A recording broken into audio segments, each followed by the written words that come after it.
I think my boyfriend is in an incestual relationship with his sister. I know this sounds ridiculous, but listen before you call me insane. I'm writing this because I can't sleep. I have dated him for a year. He's Italian and I'm an American student in Rome. Looking back, there had been signs even early on. I took all of this as cultural at first. One of our first dates, we were talking about our families and he showed me a picture of his sister and raved about her beauty. She is actually gorgeous. She's a classic Italian beauty and very chic. I was jealous of her then, but had no idea where this was going to go. I have only been around her a handful of times, but she had made it clear she does not approve of us dating. She's icy, distant, and hostile. She has said in front of me that he should be with an Italian. She speaks several different languages, including English, but every time I've tried to talk to her in English, she replies in Italian. You are in Italy, speak Italian. She once told me he'll be gone soon. My boyfriend is openly very affectionate with her. He dances with her and whispers in her ear, kisses her cheek and the side of her mouth, hugs her closely. Every time I've seen them together, he's brought her a nice gift. People here are genuinely affectionate, but everything combined is off. Once at a family dinner, I was helping his mom with the food and he and his sister went out to the patio. I looked out and she was sitting on his lap. What sister does that? I also found this very weird while watching Friends when Monica and what's the fuck's his name? Ross would sit on each. I'm like, that's weird. If I ever try to sit on my brother's lap, I think he would like punch me. I have also seen her caress his bare chest at the beach. This same time at the beach, he carried her in the water with her legs wrapped around his waist and his hands were practically on her ass. If they did this when they thought I couldn't see, what do they do when they're really alone? He's also gotten into a physical fight with her boyfriend, but I'm not sure what it was about. Earlier tonight, my feeling got a lot worse. He never leaves his phone sitting around, but he did this time. He got a message from her and I looked over. She said, "My heart is yours, my king," and "We were made for each other." To clarify, this is a translation from Italian. I left without telling him. He blew up my phone, but I have no idea what to say to him. This has been my best relationship, but this cannot be normal, can it? I'm sick to my stomach and feel mortified thinking about this. A few things worth noting that I forgot to mention. She wears a locket with a photo of them in it. She was sitting across from me at dinner and opened it and gave me a taunting look. At the time, I didn't want to call her out and look crazy, but now I think she definitely was trying to rub it in my face. Also, not only was she sitting on his lap, but she was looking into his eyes and twirling his hair. I also saw him kiss her on the neck near her ear. It wasn't super smoochy, but to me it seemed like a weird place to kiss your sister. Okay guys, there's an update for this. Okay, let's see if she was right. The response to my post made me feel confident. I wasn't wrong about them, so I eventually messaged him to break up. I didn't confront him about his sister because I wanted to part ways smoothly. Once I asked him why she hates me and he told me not to talk about her, so I don't think he'd react well. My fake reason was that there's no future for us since I'll be going back home and he'd never leave his country. He proved he doesn't care about our relationship because he didn't fight for it at all. He replied with a thumbs up. He might know that I saw the messages. It was exciting to be with him because he's so different from what I'm used to, but I was never going to be as special to him as his sister. Not even close. I believe the suggestions that I might have just been a cover. I wish I could link her Instagram because they both went out together the other night and she seems happy. I've unfollowed both of them. One more thing I want to say. I know my post focus on her being petty and taunting, but I don't want it to come across like I think he's innocent and she's Jezebel. I saw him intimate most of the romantic moments. Thanks everybody for the encouragement. I am still creeped out and I feel used, but I'm glad to be free of them. Whatever is between them won't be hovering over me anymore. Oh my god, I wish you had confronted him. I wanted to know if it was true or not. I mean, I think it is. What do you guys think? Am I the asshole for yelling at a woman after she wasn't behaving and making my job harder? I work in phlebotomy, and I like my job despite some of the craziness that happens, like what I'm about to share. So it's pretty shocking and funny how many people say that they are terrified of needles.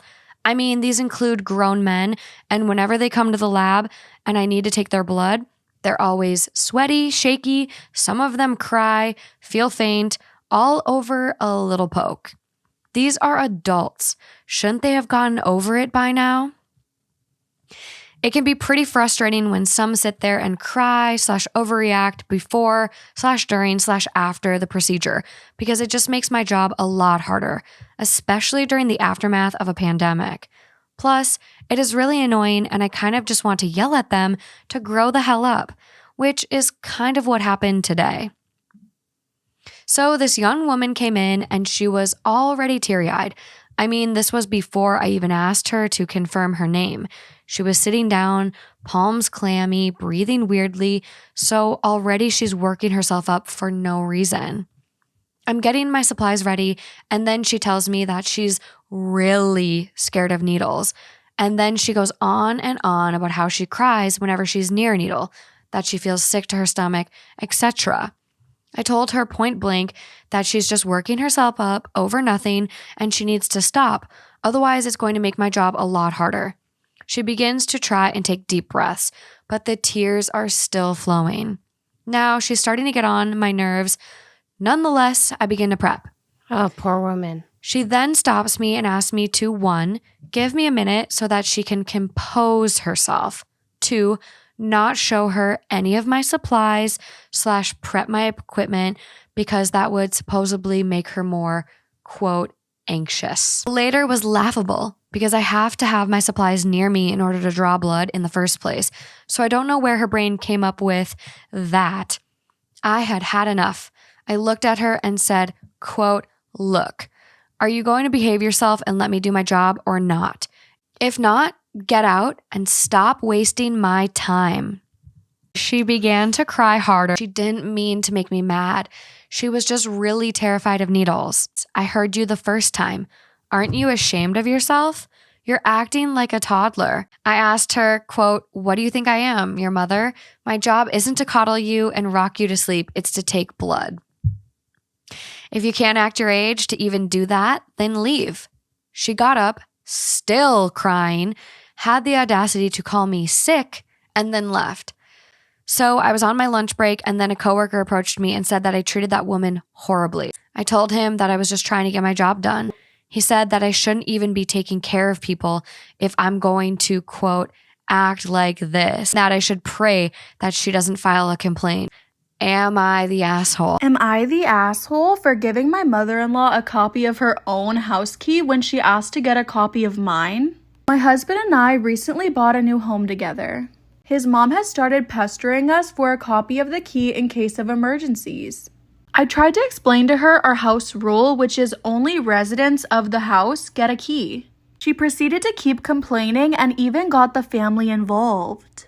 And last week she demanded a copy of the key sent to her. So instead, I decided to go grab the copy of her key. I grabbed the copy of her house that my husband was keeping for years and sent it to her, along with a note. Am I the asshole for giving my mother-in-law a copy of her own house key when she asked to get a copy of mine? She demanded for a copy of the key to be sent to her, so instead, I decided to grab the copy of the key to her house. My husband was keeping it for years, and I sent it to her with a note. The note read, only residents get a copy, so this copy is for the home you reside in. Of course, she was beyond livid about it, and she told the family, and I was called so many names. Now my husband is complaining that I escalated and made a mistake by upsetting her further. And that instead, I should have just stuck to saying no. Am I wrong?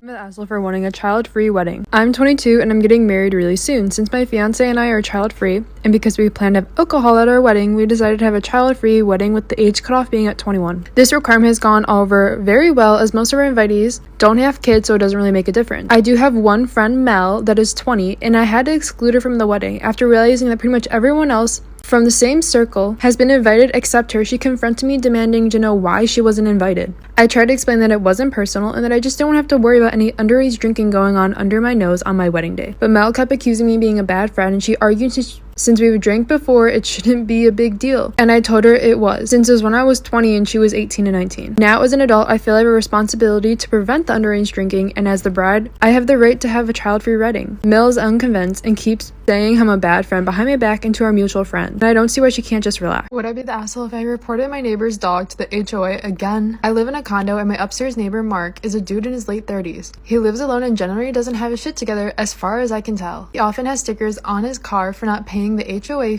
fee and has leaks all the time. His house is inexplicably full of cat litter boxes, and I don't know, but he is struggling. About 5 months ago, he adopted a dog, Bruce, and this dog is a big hunting dog. Super tall, energetic, and still about a puppy, and clearly has some terrible separation anxiety. Mark is gone from work from 9 a.m. to 8 p.m. and the dog screamed nonstop the entire time, basically tearing the house apart and howling and whimpering loud enough that my clients complained when I was on a Zoom call that they could hear it. Mark doesn't take care of the dog, doesn't take him on long walks, and I've never seen him go out for more than just a potty break. All the neighbors have talked to him about this, and he's tried some solution, but nothing has worked. Would I be the asshole if I complained in person this time to the president of the HOA? I feel bad, but I also feel bad for the dog.